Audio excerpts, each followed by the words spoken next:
Grave, je suis désolée, je suis grave brouillon, j'ai pas du tout préparé cette vidéo, c'est juste que j'ai reçu un message en DM Insta et du coup voilà, je me suis dit allez, on va faire une bonne vidéo à l'ancienne, comme je faisais dans ma chambre où je partais en roue libre totale. Si vous aimez bien ce format, voilà, dites-le en commentaire, c'est important parce qu'en ce moment YouTube c'est un peu mort, hein.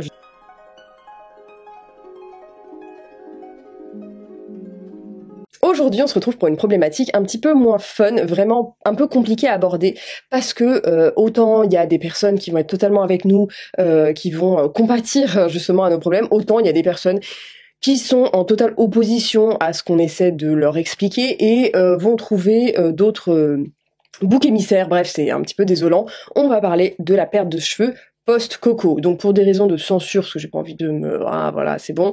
On va parler du coco et de la perte de cheveux qui s'ensuit, puisqu'on est beaucoup, on est à peu près 50% après le coco à être, comment dire, touché par la chute de cheveux. Et ça a été mon cas, j'ai perdu, je pense, au moins 30 à 40% de ma masse capillaire. Ça se voit carrément dans mes vidéos et le problème en fait, c'est que j'ai pas réagi assez tôt à ce qui allait m'arriver. Je pensais que j'allais pouvoir passer au-dessus, tout ça. Sauf qu'en fait, il y a plein de choses qui se sont cumulées à ça et qui ont fait que bah du coup j'ai eu un effluvium. Donc c'est une perte de cheveux réactionnelle liée à quelque chose. Et là, en l'occurrence, c'est de la maladie. Donc ouais, on voit que bon, j'ai quand même moins de cheveux qu'avant. Certes, ils ont continué à pousser, mais je le sens quand j'utilise mes chouchous. Vraiment, j'ai beaucoup moins de masse. Et puis au niveau de ma perte de cheveux, je pense que c'est criant de vérité. Voilà, je perdais ça tous les 5 à 7 jours, donc ce qui est quand même assez énorme par rapport à ma perte de cheveux habituelle. Donc moi je vais vous expliquer ce que je fais actuellement pour enrayer cette perte de cheveux et pour justement stimuler la nouvelle pousse et faire que ça pousse plus vite et que les repousses aillent on va dire un petit peu plus vite que à l'accoutumée.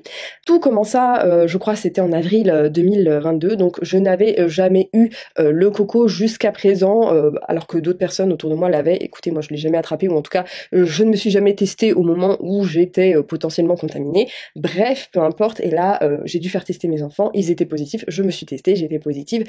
J'ai pas été spécialement malade, j'ai continué à vivre ma vie normalement. Mais voilà, je pouvais totalement faire du sport, tout ça, enfin, je n'avais vraiment aucun souci, j'étais juste entre guillemets porte saine.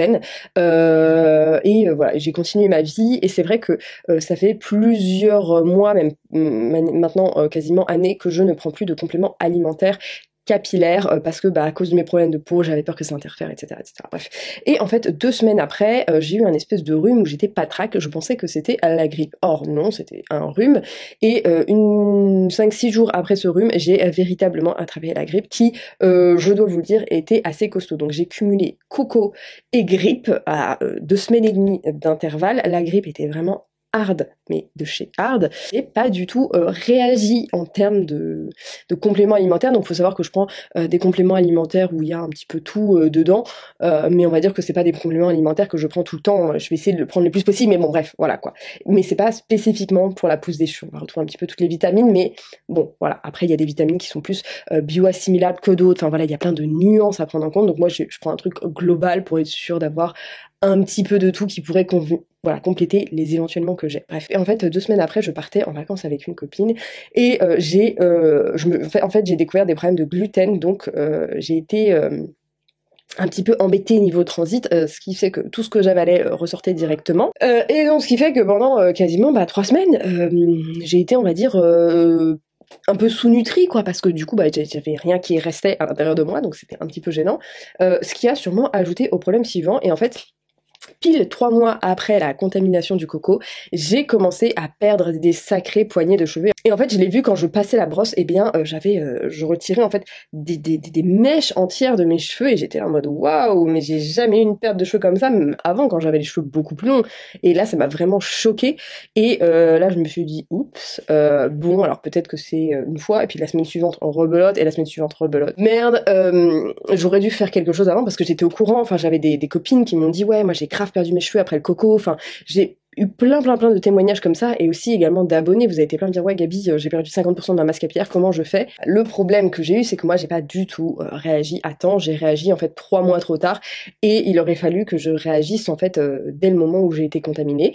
Et du coup, alors ce que j'ai commencé à faire, j'ai commencé à reprendre des compléments alimentaires capillaires. Donc il faut savoir que moi je prends actuellement Siletum, il faut savoir que Siletum je vous en parle depuis 2015, j'ai eu une collab sponsor avec eux il y a quelques mois de ça, mais ça ne change rien, voilà, mon avis sur Siletum, c'était des très bons compléments alimentaires avant, ils sont pas chers, vous les trouvez en pharmacie, enfin voilà, c'est de qualité. Sinon, comme autre complément alimentaire que je peux vous recommander, que j'ai testé et que j'avais beaucoup aimé, c'est Forcapil, aussi trouvable partout. Celui de Les Secrets Loli qui est très bien, par contre il contient de la levure de bière, donc c'est gluten, donc bon c'est pas top dans mon cas à moi.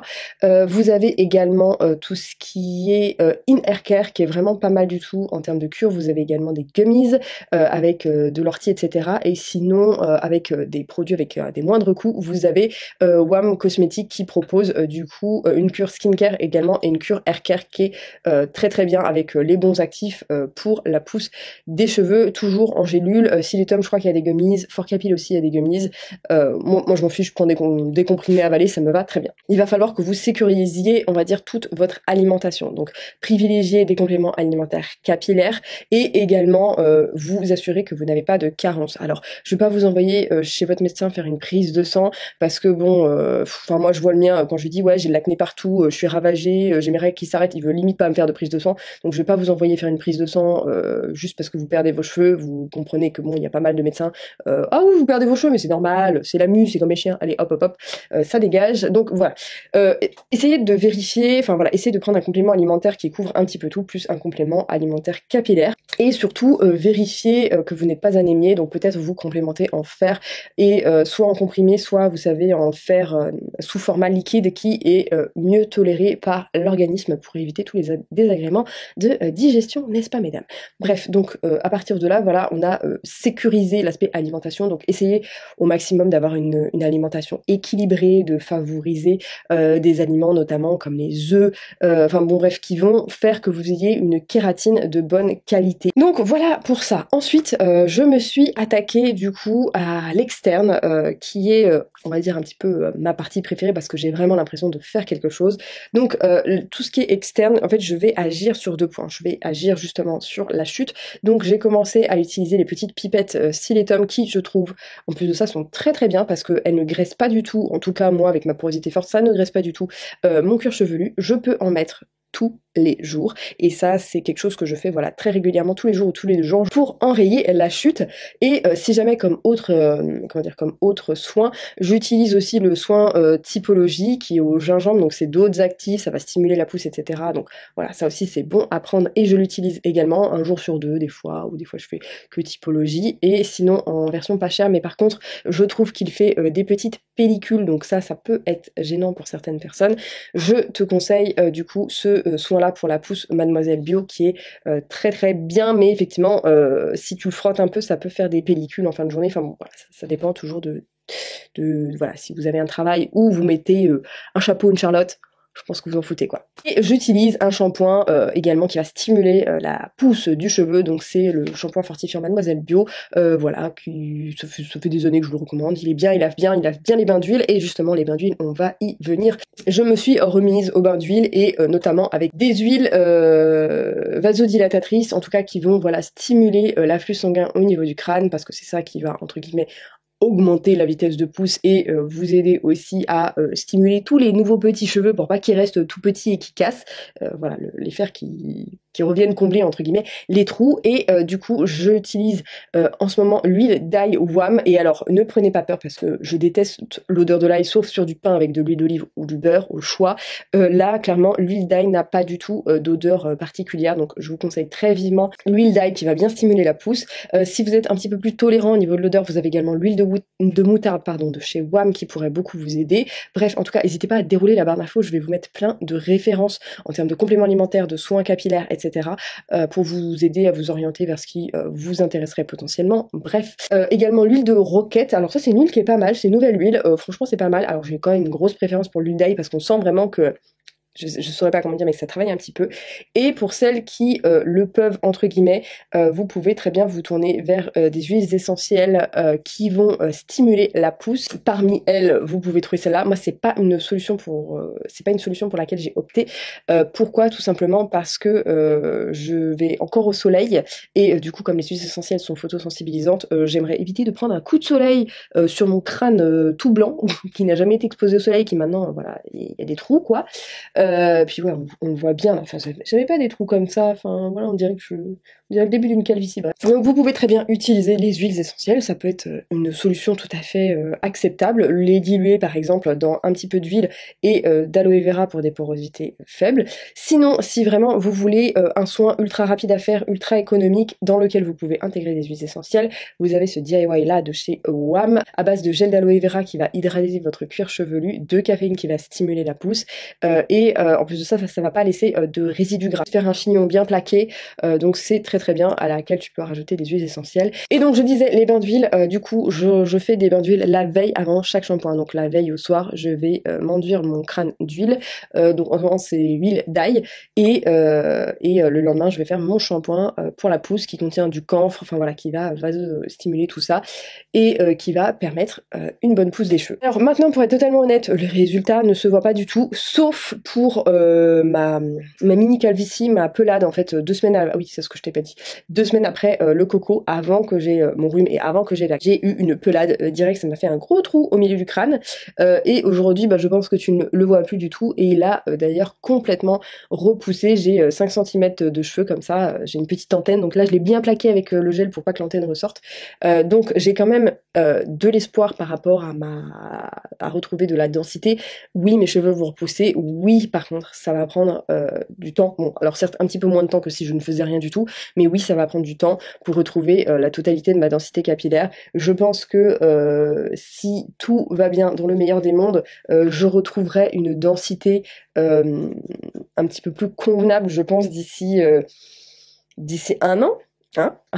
Oui, c'est long parce que ouais, j'ai perdu quasiment 30% de ma masse capillaire et c'est un peu triste, j'ai perdu de la densité capillaire, mais enfin oui, vous le voyez là, ça se voit déjà entre cette vidéo et celle que j'ai tournée il y a un mois, c'est le jour et la nuit, bref, passons. Autre soin externe que je vais opter pour et qui est hyper facile, c'est vraiment le massage du bout des doigts, des racines tous les soirs, la tête en bas. C'est ce qu'on appelle la méthode de l'inversion. Vous allez apporter de l'afflux sanguin en fait en vous mettant tête retournée, et en plus le fait de stimuler, de masser, ça va autant, voilà, ça va vraiment apporter plus de stimulation et donc une pousse plus importante. Donc je vous conseille vraiment cette méthode qui est totalement gratuite, qui ne vous coûte rien. Vous pouvez très bien la faire avec un petit gel ou une huile pour justement booster les effets de tout ça. Et le seul inconvénient, on va dire, de ces méthodes, c'est que c'est des méthodes qui prennent vraiment du temps, parce que oui, la pousse de cheveux, ça prend du temps, c'est un petit peu long, et en plus de ça, il faut retenir les longueurs, donc il va falloir empêcher les nouveaux cheveux de casser, et pour ça, les bains d'huile seront très intéressants. Donc si vous avez une porosité faible, vous mélangez 50% aloe vera ou gel de lin et 50% huile, comme ça sera beaucoup plus léger dans vos cheveux. Mais voilà, avant chaque shampoing, vu que les cheveux, vous savez, ils vont repousser et ils vont arriver seulement ici, le problème c'est qu'ils peuvent être beaucoup plus sensibles, et donc le fait de les protéger avant chaque shampoing via les bains d'huile, eh bien ça va éviter la casse, l'érosion trop rapide de toutes ces nouvelles repousses qui vont pousser voilà, à peu près à ce niveau-là, comme ça, et qui vont être bien entendu toutes décalées les unes des autres, parce que sinon c'est pas du tout drôle, vous allez avoir une petite antenne comme ça. Faire des bains d'huile régulièrement, va vraiment falloir en fait vous occuper plus des cheveux qui seront en racine que à la limite des pointes. Alors, est-ce que je vous conseillerais de couper vos cheveux, voilà, de faire un big chop, parce que vos longueurs, ça devient un petit peu que de ras, ça devient vraiment trop effilé. Alors ça dépend de vous. Comme c'est un processus qui va prendre du temps, retrouver toute sa densité capillaire, effectivement, ça peut être une solution, on va dire, plus économique pour vous de couper, de faire, on va dire, un big chop, de recouper au niveau des épaules, et d'attendre que à peu près toutes les longueurs reviennent à peu près au même niveau. Donc ouais, ça va être l'histoire d'un an ou deux. Alors ouais, ça paraît hyper fataliste comme ça, mais bon, c'est vrai que les cheveux, ça pousse quand même doucement, quoi. Je peux pas vous promettre de vous faire gagner 12 cm en une nuit et que vous retrouviez votre densité capillaire comme ça. Vous voulez également tricher avec la densité capillaire, faire que vos cheveux soient beaucoup plus épais, tout ce que je peux vous conseiller, c'est les poudres ayurvédiques, le Rita, le Cicaca et l'âme. Là, vous avez un mélange juste ici, de la marque Radico, vous le mélangez à de l'eau, vous rajoutez une cuillère d'après-shampoing de masque, c'est top pour vos cheveux. À faire, là, pour le coup, quand même un petit peu plus régulièrement, donc je pense au minimum une fois par mois, voire une fois, 2 fois par mois, pour en fait donner du volume artificiel à vos cheveux. Tricher entre guillemets parce que ça va vraiment épaissir, gainer et protéger la fibre capillaire, donc ça va être autant intéressant pour les nouvelles pousses que pour les longueurs, donc ça voilà, il n'y a pas de mal. N'hésitez surtout pas à faire des masques aux poudres ayurvédiques. Moi j'avoue je n'y suis pas encore mise pour la simple et bonne raison que je suis un petit peu de part et d'autre en vacances. En revanche à la rentrée, dès que je me pose chez moi, le premier truc que je fais c'est un henné en rentrant de vacances. C'est le premier truc que je vais faire parce que ça va gainer, ça va épaissir et ça va me permettre de retrouver une densité voilà, que j'avais auparavant et qui me, entre guillemets, qui me manque tant, qui me frustre parce que bah, vous voyez, en fait moi là où j'ai surtout beaucoup perdu c'est au niveau de l'arrière du crâne, bah ouais c'est là où j'ai beaucoup moins de densité. Sur le haut de mon crâne c'est resté à peu près normal, mais ouais c'est vraiment sur les côtés et sur l'arrière c'est là où j'ai le plus perdu, donc c'est pour ça que normalement à cet endroit là vous avez voilà, j'ai un peu plus de cheveux, normalement je suis un peu plus comme ça quoi. Et sauf que là, bah, à plus quoi. C'est des choses qui arrivent, la santé c'est important, prenez soin de votre santé, prenez des compléments alimentaires capillaires, traitez également l'extérieur parce que c'est important, mais bon, voilà. On va pas mourir, on va s'en sortir, on est ensemble. Toutes les personnes qui vont me dire oui mais c'est parce que tu t'es fait vax, si j'avais eu un problème avec le vaccin, déjà je pense que ça se serait vu au minimum 3 mois après. Or là ça fait plus de 9 mois que je me suis fait vacciner, donc vraiment c'est improbable que la chute arrive à ce moment-là, et comme par hasard j'ai eu une pelade 2 semaines après le coco, 3 mois après pile poil dans les temps, bim, chute de cheveux, donc voilà s'il vous plaît les anti-vax là, allez prendre une tisane, là voilà, j'ai pas envie, vraiment vous m'avez fatigué sur Instagram, si c'est en plus pour recommencer sur YouTube, merci mais non merci.